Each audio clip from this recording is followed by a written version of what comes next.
Welcome to the Joy Lab podcast, where we help you uncover and foster your most joyful self. Your hosts, Dr. Henry Emmons and Dr. Amy Prasek, bring you the ideal mix of soulful and scientifically sound tools to spark your joy, even when it feels dark. When you're ready to experiment with more joy, combine this podcast with the full Joy Lab program over at joylab.coach. Hello, I'm Henry Emmons, and welcome to Joy Lab. And I'm Amy Prasek. Here at Joy Lab, we infuse science with soul to help you uncover your joy. And today we are talking about, of course, our element of gratitude and also envy. And it sounds weird, I know, to say that together. Why envy and gratitude? Because a really powerful strategy to reduce envy is to practice gratitude. So before we start in, let me give a definition of envy, if we need it. Actually, I think they are helpful. We'll see. This comes from researchers Parrott and Smith. Here it is. Envy is an emotion which occurs when a person lacks another's supposed superior quality, achievement, or possession, and either desires it or wishes that the other lacked it. So I think the first part is pretty obvious. I think the last part is what gets me, and that's helpful. Like the real sting of envy, wishing someone was worse off. Yeah. So let's get into it some more. I have two more kind of definitions because I think they'll highlight how gratitude is so potent here when it comes to envy. Here's what philosopher Immanuel Kant wrote in his book, The Metaphysics of Morals. Envy is a propensity to view the well-being of others with distress, even though it does not detract from one's own. It is a reluctance to see our own well-being overshadowed by another's because the standard we use to see how well off we are is not the intrinsic worth of our own well-being, but how it compares with that of others. Envy aims, at least in terms of one's wishes, at destroying others' good fortune. Oof. I think, Kant kind of highlights there, I think, of this scarcity comparison that envy includes. Like there's not enough goodness to go around, which I think is interesting. All right, last one, kind of a joke you may have heard. Of the 7 deadly sins, only envy is no fun at all. Those are great, Amy. Thanks. Yeah, I think of envy as one of those potentially toxic emotions, kind of like shame, which on the surface doesn't seem to have any upside at all. Like your joke, it just feels bad, no fun at all. But maybe there is a little upside, and let's get into that later on. I'm guessing that there's not a person listening who isn't personally familiar with envy, as in we have all felt it. Of course. When I'm caught up by envy, it feels corrosive to me. It's almost like there's this unhealthy chemical that just washes through my body. And it feels almost like a whole body reaction, although for me, it's probably strongest in the chest and belly area, as a lot of unpleasant emotions are. But I think the main point is that it feels corrosive to me. It just feels bad. And if it's left unchecked, I think envy is really a strong downward drag on someone's mood.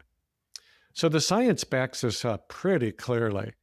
One study, amazing they could find this many people to participate, but one study had 18,000 people that they were following, and they found that strong feelings of envy cut their emotional well-being in half. Wow. That's a 50% hit on your well-being. That's just a really big effect. For a lot of us, if we get caught by really strong feelings of envy, there's also a double or even a triple effect. So like the study showed, envy can have a very direct impact on mood, making us feel worse right now in this moment. But if it continues on for a while, it can also make us withdraw from others because we feel so bad. And then we feel even worse because we're isolated. And I think there's even a third way in which envy gets us. And that is if we're self-aware enough to know that we are feeling envy, that's the emotion we have. A lot of us feel ashamed by that because we identify envy as an emotion that's kind of small or petty. So that's three really strong effects on us. That's pretty powerful stuff. Yeah.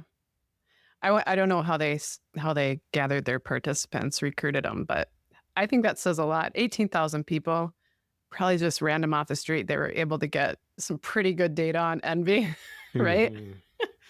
This is a very common experience. So we talk a lot about feeling our emotions, not rejecting them here at Joy Lab, not labeling them as bad.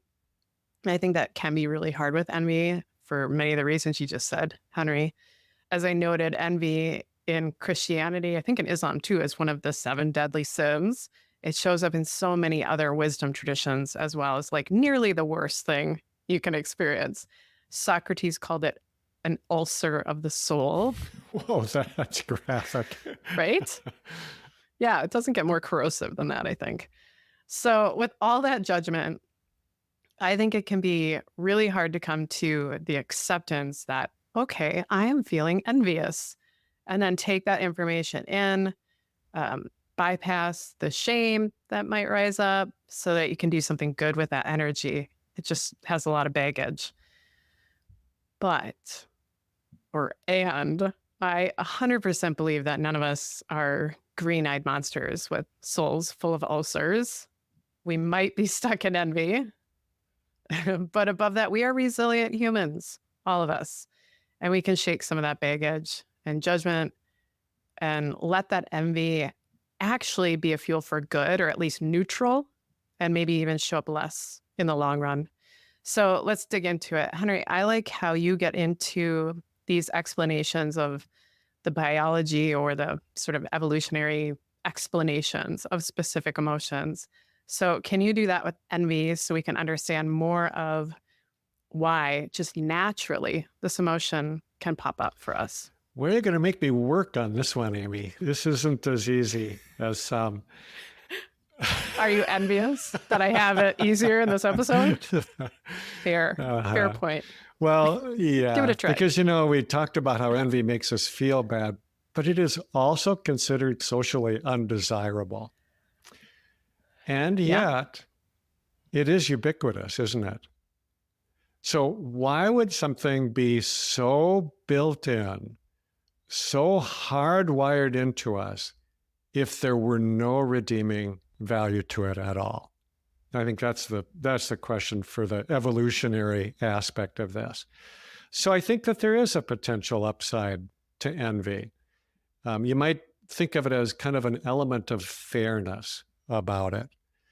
And remember that for evolution to have planted this so firmly into our psyches, there has to be some advantage to survival that comes from the feeling of envy.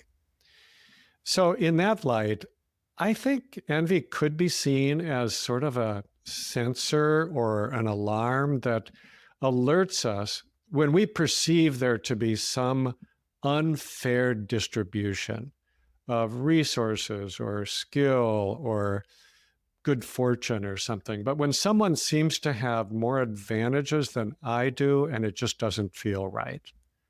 Now, envy alone is not going to help us to set things right. It's just the signal that things may not be right. So maybe we have to listen and do something to change that. So does that make sense, Amy? What do you think? I think that really gets at it. It's kind of a motivating force for fairness. I think that's an interesting interpretation. I'm just thinking of my own kiddo and how often and how early she would shout, "That's not fair." Yeah, really, where does that come from? It seems like it's inborn. Yeah. Like it's just a response to a kid having an ice cream cone that she didn't have, right? So there's some envy working in there. And I just think, wouldn't it be great if sort of that's where our responses ended, right? We'd all just shout like toddlers, "That's not fair," cry perhaps, and then have a sit-down convo, or maybe take some action or just do something else, forget about it. But let's talk about that. So we are adults, we do it differently. There are two types of envy in the research that I think can help us understand the purpose of envy without shame and without sort of feeling like a green-eyed monster. So these types are known as benign envy and malicious envy. This is coming from researcher Dr. Niels van de Ven's work on envy in the show notes, as all of our citations are. So listen in. This is how Van de Ven defines these terms. I think we'll relate. Benign and malicious envy are both unpleasant and frustrating experiences that arise from a realization that one lacks another's superior quality, achievement, or possession. But benign envy results in a motivation to gain the coveted object for oneself as well, whereas malicious envy results in a wish for the other to lose it. So I think it's super important to see that what Van de Ven is highlighting then with benign envy and what negative emotions aim to do for us, at least according to kind of the functional interpretation of emotions as we're getting into here, right? Negative emotions can help us identify an important problem and then initiate a response to fix it or resolve it. But to do that skillfully, it takes practice, as we say around here, working with them and then working out of them in such a way toward a bit more good. It takes a lot of skill oftentimes, and that's what we all do here.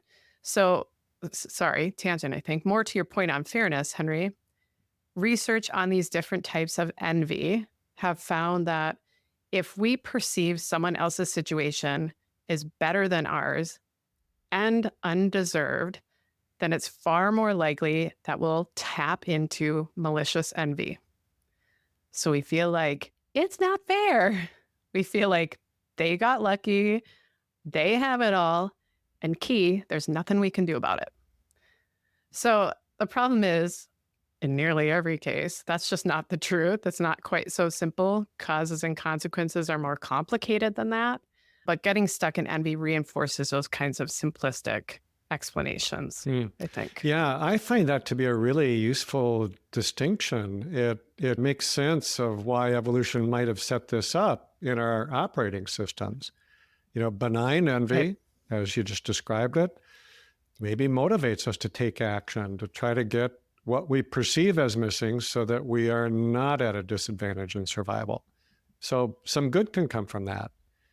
Malicious envy sounds more like that toxic emotion that I was referring to earlier. So, and I also like that you kind of referenced that maybe this is something like the way all the negative emotions work. They're built in, they're there for a reason, and they're good and helpful unless they go too far and totally take us over, and then it gets to be destructive. So I also like to remind myself that while evolution is powerful, it doesn't have the final word. Or maybe it's better to say that evolution isn't done with us yet. It hasn't already ended when we became human beings as we are now. So it's still working on us, right? And since we are conscious beings, we're also capable of cooperating with it. So in this case, we can see what's going on inside us, and then we can choose how to respond to it. So like any other unpleasant emotion, it might be helpful to apply our mindfulness skills to it. So even if we do that, we don't want to live in the state of envy, because it does bring our mood down. Even benign envy doesn't feel good. Remember that. So let's start talking about how we can deal with this. How can we use gratitude, say, to help us get out of it? Yeah, let's talk about those antidotes, those skills. I think I'm going to go in a bit of a weird direction for this. What's new? So I think this will either resonate 100% with some listeners or it won't. So just we'll take an adventure through this. Okay, there is something called counterfactual thinking that I think really relates to envy in some interesting ways. It can be helpful for some of us to really be aware of I'll quote one of the key researchers in this area, Dr. Neil Rose, as they describe counterfactual thinking. See if you can relate. Who among us has never wondered about what might have been had some past choice been different? With perhaps a little more effort, you might have been an athlete, a doctor, maybe even a rock star. Who among us has never regretted choices made and actions taken?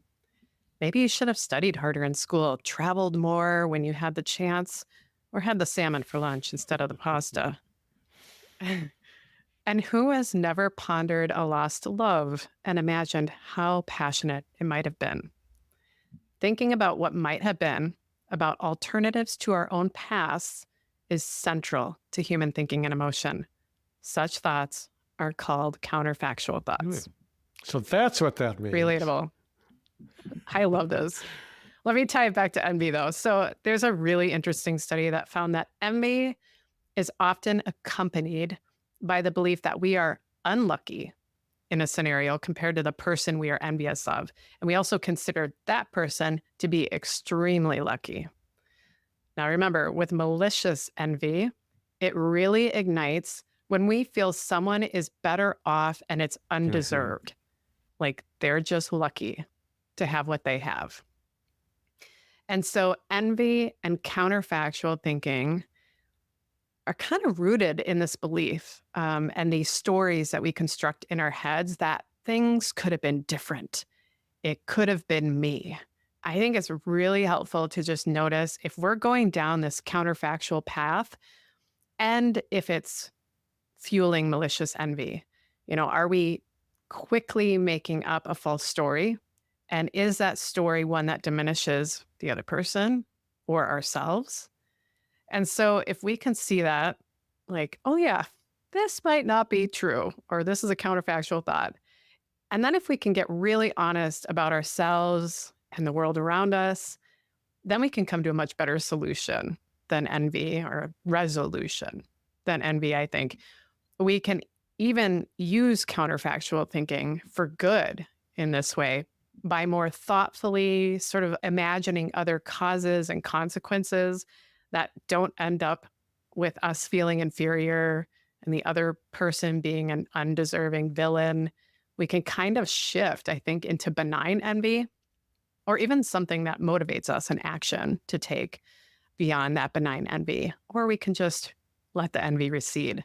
And there's strong research to say that when us humans engage in a thoughtful process like that, like when we assess the information available to us, when we're motivated to see truth, then we actually make quite accurate conclusions, which is kind of surprising for how initially illogical we can sometimes be, that with a bit of time, we give ourselves a little bit of pause that we can work through something and we can get it right.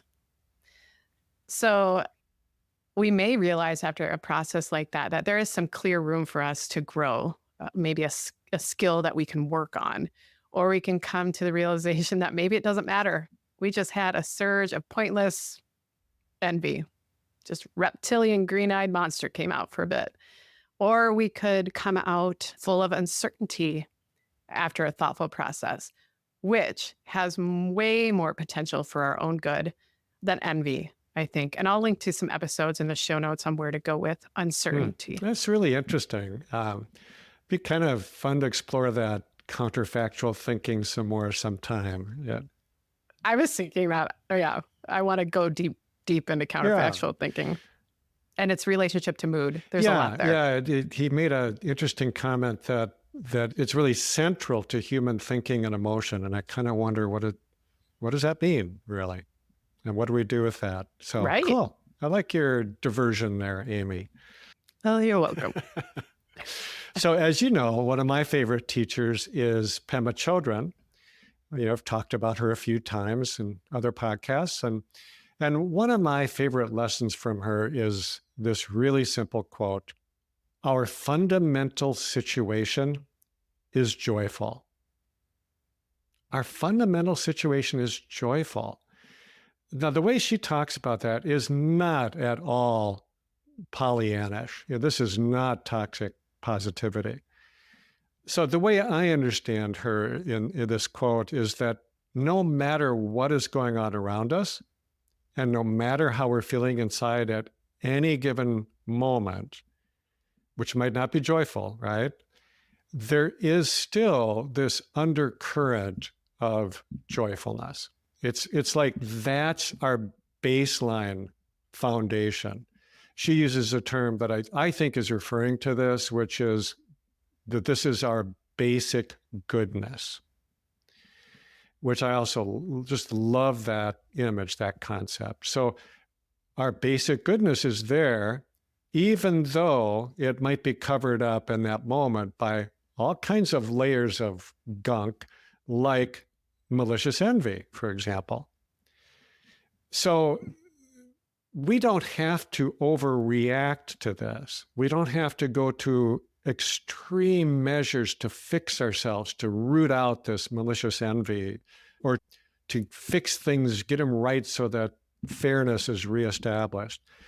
We are able to sit with this feeling until it passes, or we could practice an antidote that will help move the bad feeling out a lot more quickly. And that's how I think of gratitude in this context. I think it is a direct antidote for envy. Here's a really simple way to work with this. We talked earlier about how envy can be seen as a signal, telling us that something is off, that we feel someone else has an advantage over us, perhaps. So we can use that signal as a prompt to move into a gratitude practice, which we can do right there, then and there in that moment. We can say something like this to ourselves: oh, this is envy that I'm feeling.